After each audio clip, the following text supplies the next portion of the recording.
Welcome, Earth travelers, to the 29th episode of Astrology Roadshow. Thanks for tuning in today.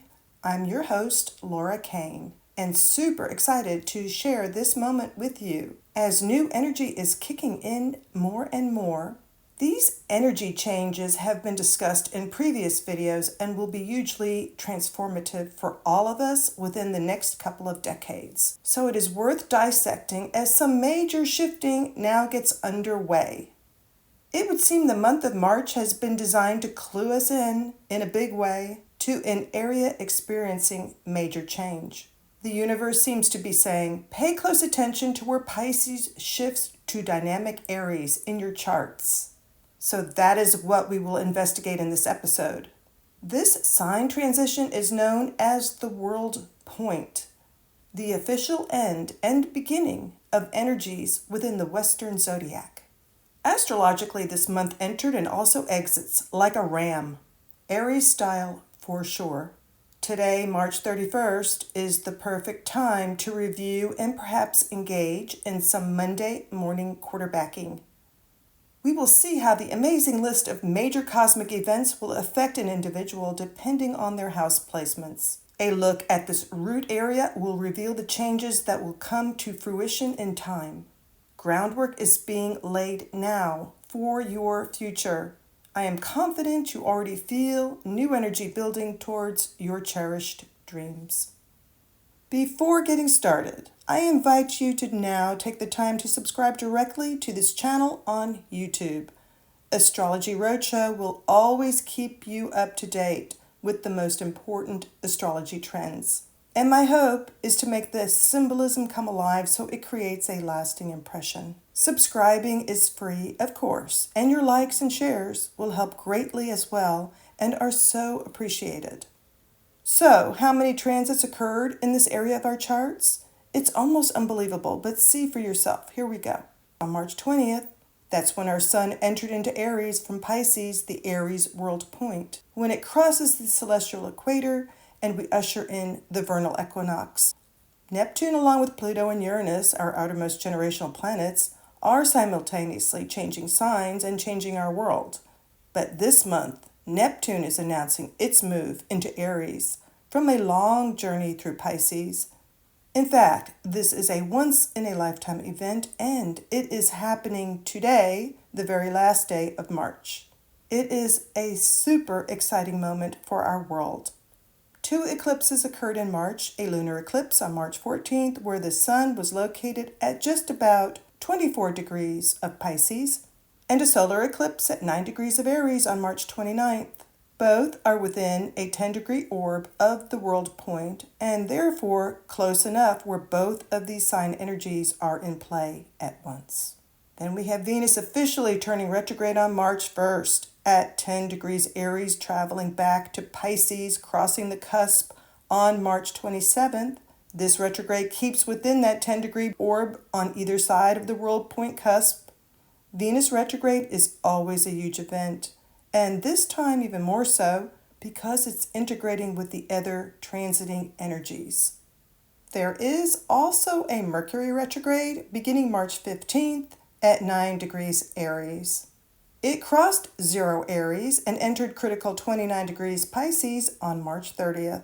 Since Mercury closely follows the Sun, we have its retrograde journey also occurring entirely within orb of the cusp of these two signs. As if all of this were not enough, we have Saturn transiting Pisces and Chiron transiting Aries within a 10-degree orb of this cusp as well during the entire month. Therefore, their energy has interplay with all the transits mentioned. Those are super powerful and meaningful entities in their own right. We would ignore them at our own peril. That does it.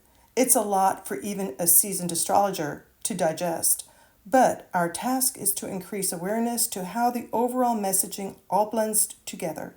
This assures we work the energies to our advantage as graciously as possible. Look at the house area where your Pisces and Aries signs meet up. By applying all of the clues from the transits, you will know what the cosmos is saying to you relevant to this house point and your path forward There is an indisputable overall ending and beginning phase occurring here. We'll go over the interpretations of these transits and then explore how messaging manifests for each rising sign during the journey ahead. As mentioned, Neptune, the planet of love and compassion, will be traveling through the critical degrees of 29 Pisces and 0 Aries. Because Neptune has rulership of Pisces, it will be on steroids when hitting critical 29 and blesses us with intuition and an almost psychic ability to feel the significance of how the house of Pisces becomes a path forward into your house of Aries. It is definitely an opportunity to start fresh, and Aries is the perfect place to breathe new life into your ultimate life journey and destiny. Neptune's influence will be in Aries for the next 15 years, the foreseeable future. It will remove boundaries that you might have felt within the area of Aries in your chart. It's a good time to dream really big right now, and the good news is that Aries is just the archetype to make it happen and make use of this opportunity. The world point transit of the Sun, as well as the eclipses taking place, will soon make the directional path seem a bit more clear. Energy will reveal directional change that will lead you more towards your Aries house destiny. Retrograding Mercury will ensure we are enabled to critically think about how a way of life is being done differently, acknowledging the new beginnings so very relevant to your future.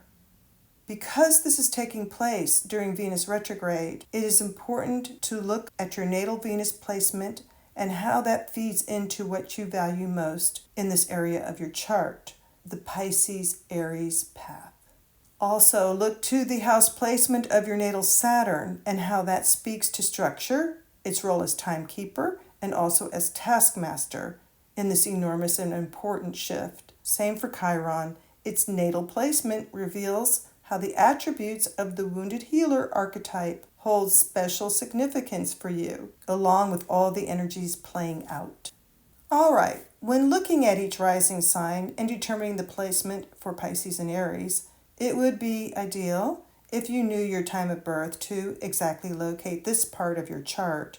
If you would like help setting up your natal chart, please don't hesitate to contact me at ars@astrologyroadshow.com. Remember that any natal planets you have located in these houses will have a direct impact, and any planet by aspect will have an effect and needs to be taken into consideration. And of course, charts with intercepted houses may need to have adjustments. Starting with Aries rising, your meetup of Aries to Pisces begins the pathway into your first house of self-identity and the way you project ego and personality. That point will be taking place in the 12th house, which is spiritual, intuitive, and creative, not at all ego-driven. The energies are exemplifying how spirituality and psychic ability feeds into your projection of self and will be creatively altering your very sense of self and your outlook. With Taurus on the rise, Pisces would be positioned in the 11th house and Aries is ruling the 12th. The 11th house is all about friendships, concern for humanity, and your associations. That is where the two signs meet. And of course, the 12th house is largely about spiritual growth. So the intention here is how your group affiliations will actively feed into and help you launch greater spiritual understanding. Gemini rising will have Pisces in the 10th house and Aries ruling the 11th. The 10th house is all about your reputation, career, and ambition. Your reputation and career will begin to really benefit you with regard to your close friendships and affiliations, which is what the 11th house represents.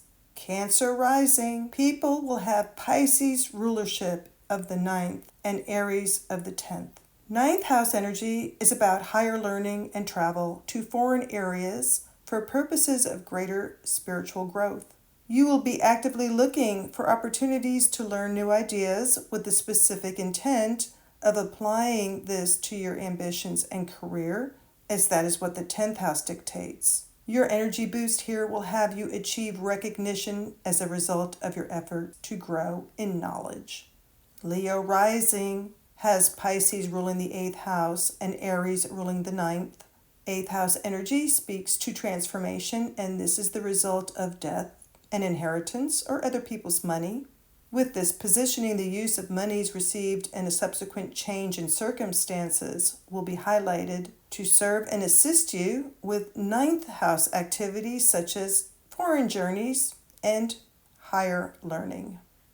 Virgo rising puts Pisces as ruling the 7th house of partnerships and contractual relationships, and Aries as ruler of the 8th. In this scenario, serious partnerships will be an activated segue to promote all 8th house matters, including inheritance, assets of others, rebirth or transformation, taxes, etc. Libra rising, here Pisces is ruler of the 6th house of health matters, routine, and being of service. With Aries ruling the house of partnerships, you will be inspired to take better care of health, being of greater service, and getting the job done by focusing on routine matters so as to benefit and bring about serious relationships. Scorpio rising will have Pisces in the 5th and Aries as ruler of the 6th. The 5th house speaks to individuality and a creative force, as well as romance, children as a form of creation, and a big sense of playfulness. All of this is becoming very important and will serve to foster health, a sense of being of service, and to find your best routine. Sagittarius rising are people who have Pisces in the 4th and Aries ruling the 5th house. The focus now will be on how home and a root belief system, all 4th house keywords, will be conducive to building a sense of individuality, a sense of romance, and a focus on children.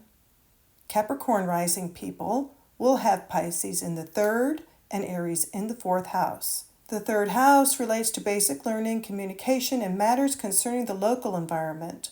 This will enhance and build toward matters of the 4th house, including a solid belief system and stable home environment. Aquarius rising is where Pisces is in the 2nd house and Aries is ruling the 3rd. The 2nd house rules personal finances, possessions, and your own talents. This is going to feed into 3rd house matters such as increasing your communication skills and socializing locally, as well as short commutes. Finally, Pisces rising. Here, of course, Pisces is the ruler of the 1st house, representing the self, the core and essence of a person and their identity. With Aries in the 2nd house, we can expect resources and possessions to get a boost from the way a person represents themselves and projects their image outwardly. Well, that wraps it up for now. Thanks again for tuning in. I hope you enjoyed. Don't hesitate to contact me with any questions or comments. Please be sure to subscribe directly to the Astrology Roadshow YouTube channel so you won't ever miss out on important information as we navigate through the universe together. I hope you, your family, and friends enjoy boldly surfing through your world point, Aries style, with watery Neptune. And I look forward to catching up with you again next episode.